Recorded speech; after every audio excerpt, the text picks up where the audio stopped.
I actually started this video 4 months ago, but something about it didn't feel right. So I'll be honest, I recently went back to it and completely blew it up and started over, and I'm really glad I did, but I'll explain why at the end. Today I'll be covering 7 ways you can live rich even if you aren't rich. Plus, I'm gonna quote Matthew McConaughey in number 4, so you know you're in for a treat. I'll start with a few tactical action strategies, but after that I'll cover mindset, the mental approach to living a more rich life. And I'm really excited about what's ahead, and I think you're really gonna enjoy it.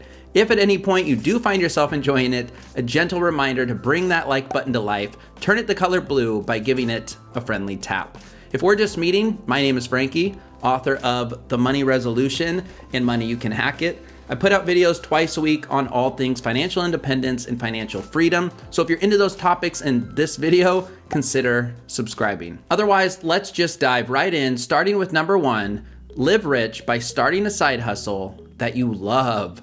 Start that side hustle that you've been thinking about, even if it doesn't make money at first. Find the thing that makes you tick. Find the thing that gets you out of bed. You need to have that one thing that boosts your happiness and helps you feel connected to a greater purpose in life. Then make time for it as often as you can, knowing that it's gonna help you be a better person and live a richer life, both fulfillment-wise and financially. I talk a lot about pursuing your purpose. You'll know that you found it, by the way, when inspiration to do the work comes from within. If it's congruent with your values, you're gonna stick with it. You'll be more likely to push through struggles, and you won't be driven strictly by results. Plus, you'll be diversifying your income in the process.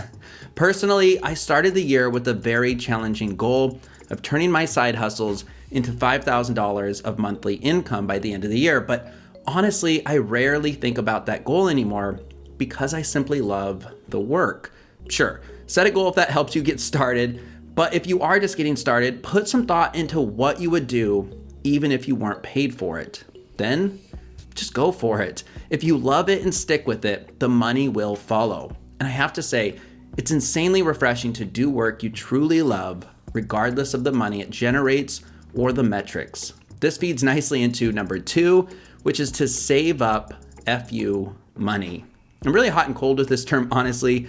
Dan Locke actually wrote a book with this title, and I'm hot and cold with him, so maybe that's why. But I have recently learned about the power of FU money, and it really, really does help me feel and live more fully, more rich. The big idea is that building up a savings run rate of 12 months or more of expenses completely changes your view of your 9 to 5. You see, most people need their job, and the company knows that.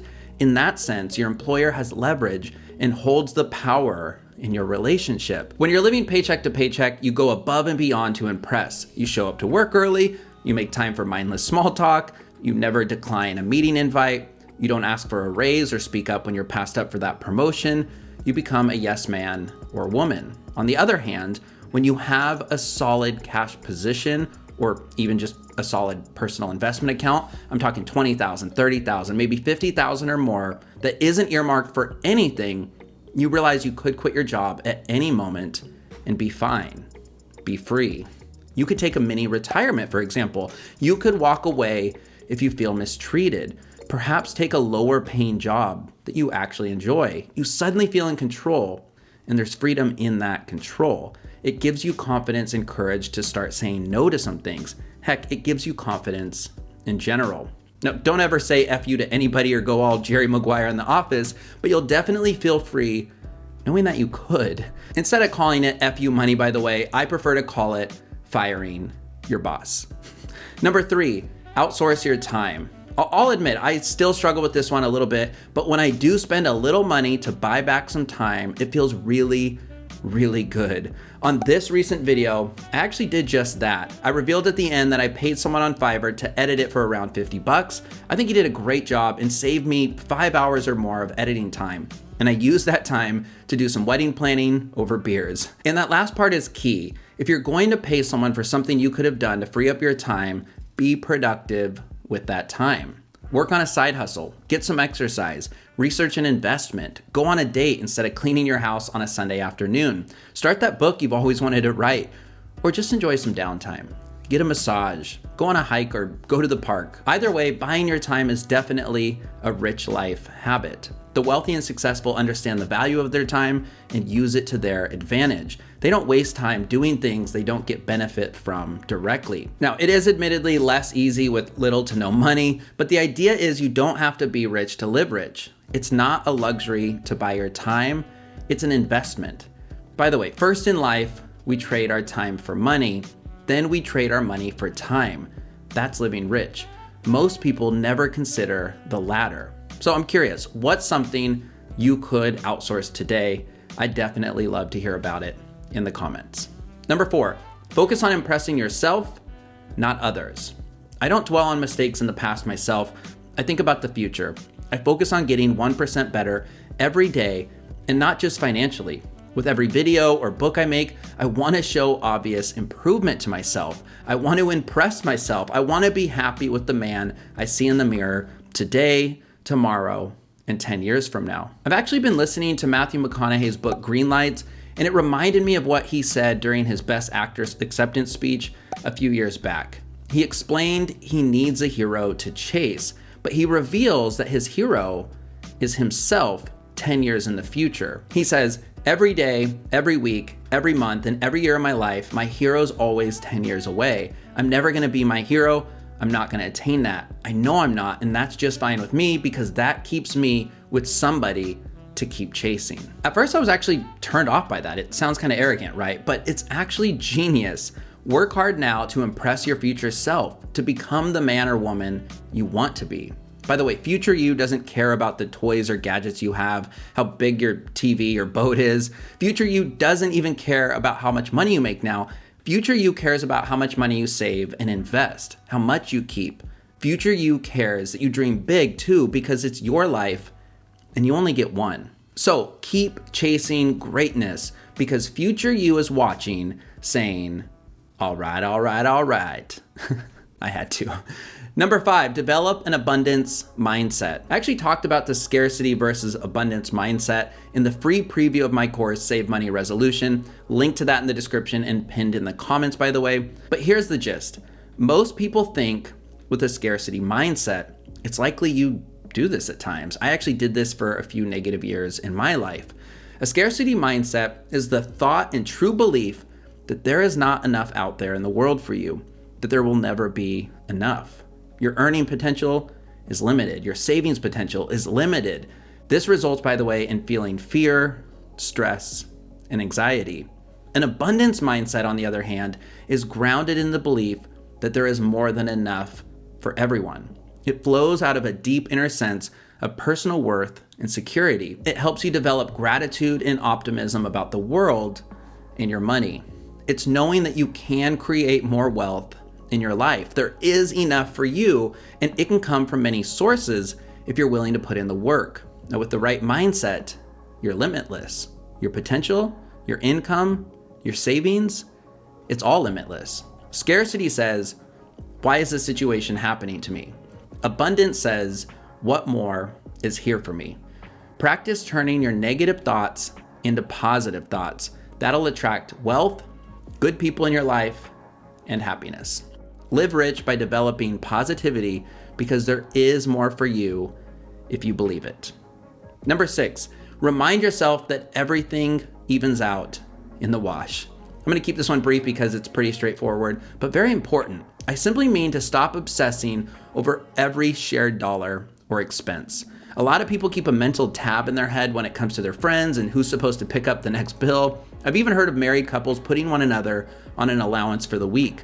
I think this kind of nickel and diming is damaging and the opposite of living free and rich. My fiance and I do keep a Google Doc of shared expenses. I even made a video about how we do it, but it's really just to make sure we're in the same ballpark. I believe in tracking and keeping it fair to a certain degree, but I've even eliminated the decimals on my spreadsheet as a mental reminder that we don't have to be perfect.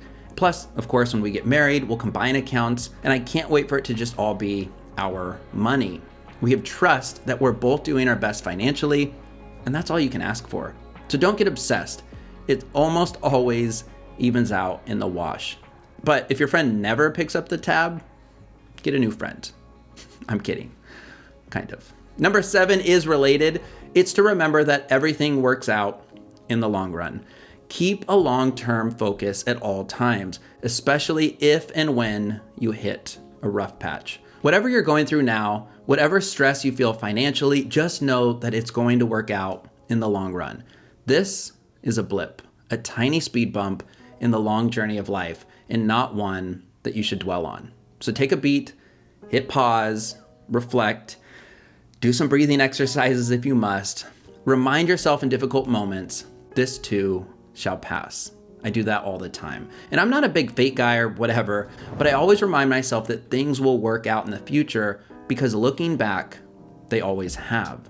Everything is a learning experience, a growing opportunity. This goes back to abundance, by the way, and positivity.